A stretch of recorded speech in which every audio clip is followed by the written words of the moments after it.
மயிலாடுதுறை திரு இந்தலூரில் 1500 ஆண்டுகள் பழமை வாய்ந்த பரிமள ரங்கநாதர் ஆலய மண்டல அபிஷேக பூர்த்தியை முன்னிட்டு 1008 கலசங்களில் புனித நீர் வைக்கப்பட்டு சிறப்பு அபிஷேக ஆராதனை திரளான பக்தர்கள் பங்கேற்பு.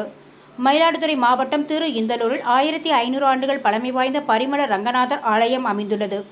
ஆழ்வார்களால் பாடல் பெற்ற 108 வைணவ ஆலயங்களில் 22வது ஆலயமாக கூறப்படும் இந்த ஆலயம் காவிரி கரையில் பெருமாள் பள்ளி கொண்ட நிலையில் அருள்பாலிக்கும் ஸ்ரீரங்கப்பட்டினம் ஸ்ரீரங்கம் உள்ளிட்ட பஞ்ச அரங்க ஆலயங்களில் 5வது அரங்கம் எனப்படும் பரிமள ரங்கமாக போற்றப்படுகிறது. இந்த ஆலயத்தில் மகா கும்பாபிஷேகம் கடந்த ஏப்ரல் மாதம் நடைபெற்றது. அதன் மண்டல அபிஷேக பூர்த்தி முன்னிட்டு 1008 கலச அபிஷேகம் நடைபெற்றது. இதனை முன்னிட்டு உற்சவர் சுகந்தவன நாதர் சுகந்தவன நாயகியுடன் பரமபத மண்டபத்திற்கு எழுந்தருளினார். தொடர்ந்து சிறப்பு ஹோமங்கள் செய்யப்பட்டு 1008 கலசங்களில் வைக்கப்பட்ட புனித நீர் கொண்டு பெருமாள் மற்றும் தாயாருக்கு அபிஷேக ஆராதனைகள் நடைபெற்றது.